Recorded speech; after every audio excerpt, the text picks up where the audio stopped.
See him a beast when he hear that sound like yeah, beat on the beat when he hear that sound like woo. Yeah, bitch on the champ only need one round like ha.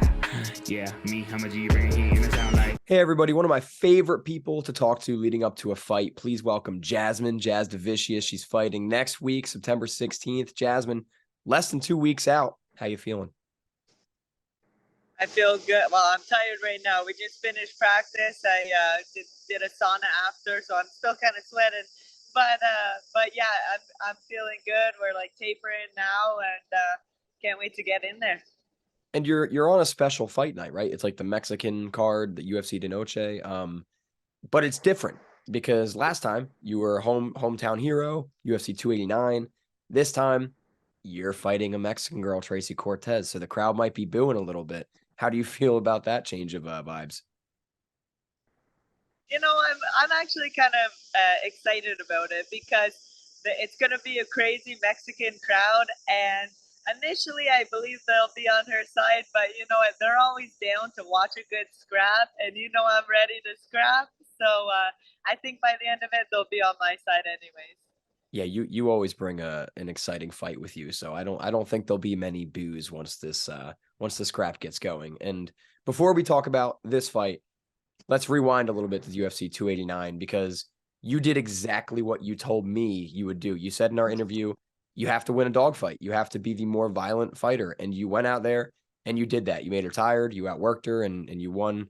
Very dominant performance. So how did it feel afterwards? And you also got that ranking too, finally. Yeah, that felt amazing. It was a big step up. You know, I was like unranked. I was like, whatever, like 20 something.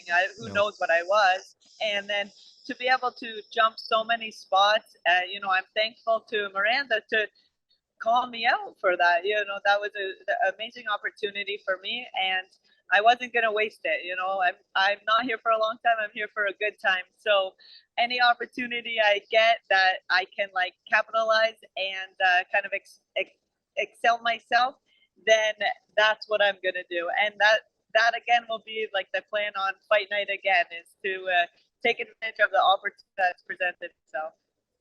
And I noticed they took you out of the rankings. What the hell's up with that?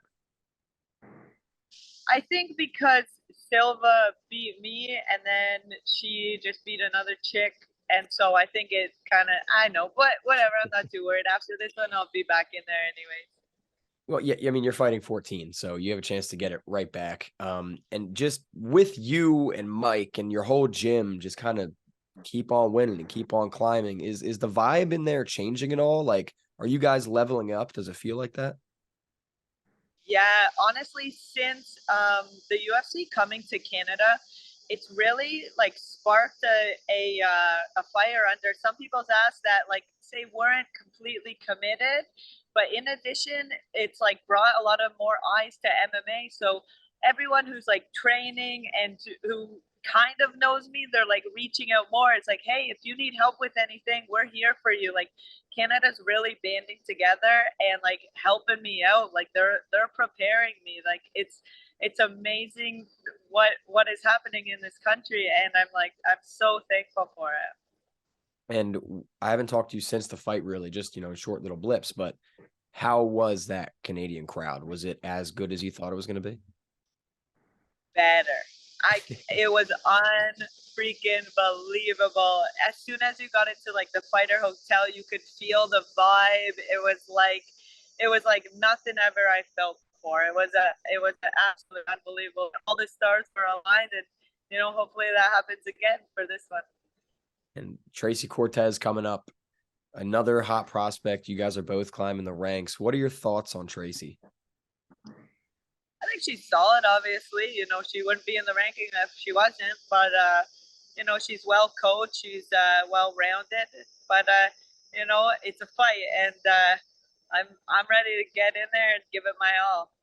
And stylistically, do you view this similarly to Miranda as like you have to go out there and outdog her, or is this a different kind of matchup?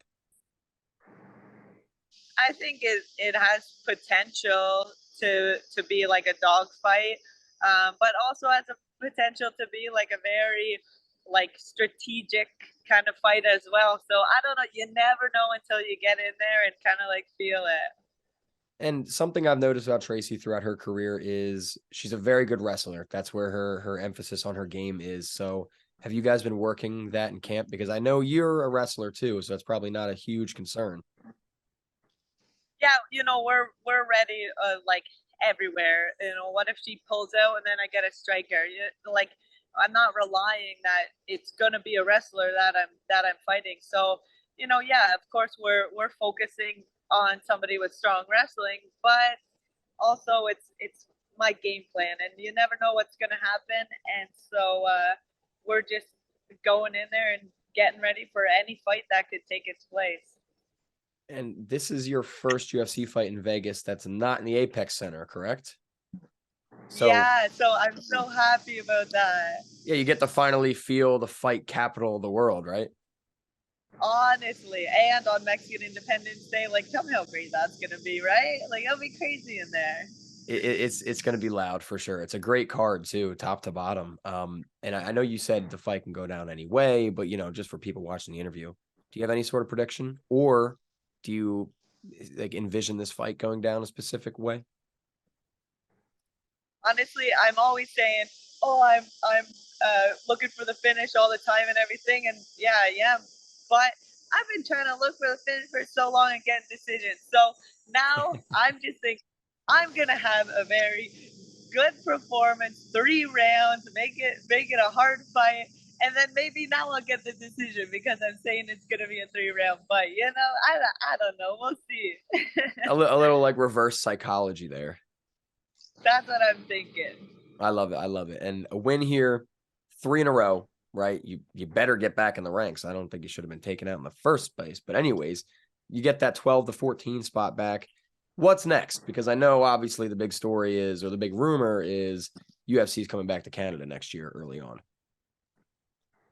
Yeah, so I mean, we'll see after this fight. If I take damage, maybe I got to take some time. But God forbid I take no damage and I can get back in there right away. Ideally, I fight again one more time before the end of the year, unless UFC is coming to Canada. I heard it's going to be early in the year. So if that's the case, then of course I'll wait. But I mean, I want to be active. I want to fight all the time, and so hopefully Toronto, but we'll see. That's the rumor. If it's in Toronto, I'm coming up too. That would be so awesome. Oh, it'd be crazy. And those ranks. I'm looking at the names right now, like 12 through 14. You got Tracy Cortez, Natalia Silva, Casey O'Neill, Amanda Ribas. Even any of those names interest you for a next opponent? Do they all interest you? Do none of them interest you? Somebody else? What are your thoughts there? Of course, they all interest me. Any number that's higher than me interests me. but yeah, honestly, what's her name? Casey O'Neill, big interest for me. And the only reason is because she did a yawn face on one of my posts, like after my very first fight. I'm like, dude, I fucking just got in here. Why are you already trying to talk some shit? And so now she's on my radar because of that. So I want to get that. Don't be stirring the pot for no reason. You know what I'm saying? Hey, I like that you just called someone out. You're usually like, hey, whoever, they can always get it. But you got someone you kind of want to throw the hands with. It's pretty cool. Pretty cool. A little bit, but I'm focusing on this one, so I'm not thinking of it too much. But I've had that question a couple of times, so I have put a bit of thought in it, and so yeah, that's where I'm sitting. And my last question about the future, because I know you're completely focused on Tracy Cortez, but another win here with the rankings back and just climbing the streaking, all the momentum Canada seems to be having behind you. Do you think end of 2024, realistically, you could be in those title talks with another 2, 3, maybe 4 wins? So, I mean, that's the dream, right? The ideal situation is both our opponents pull out day of the fight, and then I fight for the title on this card. But there's crazier shit that's happened. But yeah, so that'd be the dream. Every fight, I want to be a step closer to being able to get to that belt. Like, that's the dream, is to be the best in the world and have that belt. So I'll take any opportunity that's you know, on the way to that. And I saw you talking about a little bit with James Lynch, but you got any new opinions on Grasso versus Valentina, because they're the main event of your card? I don't know. They're both gonna come in good. I think, you know, I think that women's MMA will be like, but with the two, it will show the elevation of it. And I don't know. I think that one's gonna be a banger. And then before I get you out of here, I do want to ask about Niagara Top Team, because I love your guys' gym. You guys do great work over there, both in the gym and then also on social media too. Michael does a great job. The 20 question stuff, gold. It's so simple, but it's so entertaining. Jordan Levitt was great. And then I saw you're freaking hanging out with Theo Vaughn. Like, how did that come about? Oh, that was crazy. So we went to the show and it was hilarious. By the way, if you're into like watching Theo Vaughn, check it out, man. It's a great show. He is on fire, man. So yeah, had an excellent performance, and then I had the opportunity to meet him backstage after. And I was talking to the guys, they were there, and they're like, Jazz, like, this is your shot. Like, do the 20, see if he'll do 20 questions with you. I'm just like, fuck yeah, all right, let's do it. So I just said, like, before, hey, I do this segment, 20 questions. I explained it quickly to him, and he's like, yeah, sure, let's do it. And literally, it's like on the spot, he did it, and like, look how good he did. I couldn't believe it. Like, he's so good. The Rat King, right? He knows his stuff. He knows it. And then just a random question too, because I'm interviewing him in like an hour. Do you train with Kyle Nelson ever?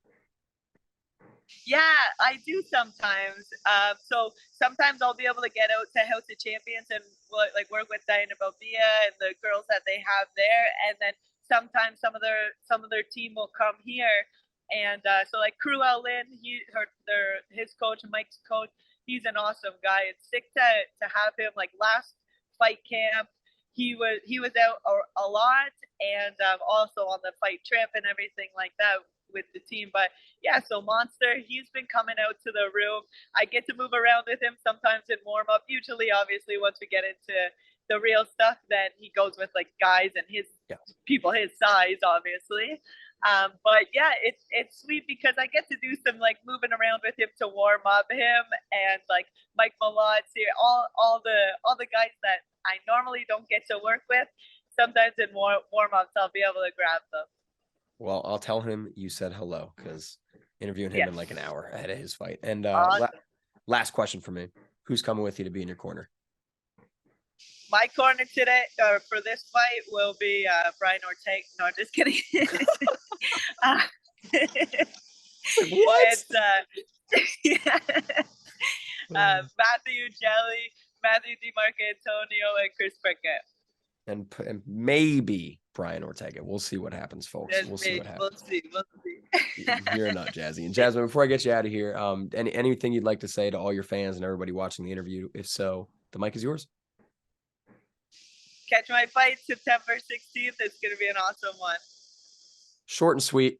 It's going to be a short and sweet fight too, I think. Jasmine Jasudavicius looks to get it done, get right back in those rankings. September 16th, UFC de Noche. Jasmine, thank you so much, and kick ass, okay? Kick some ass.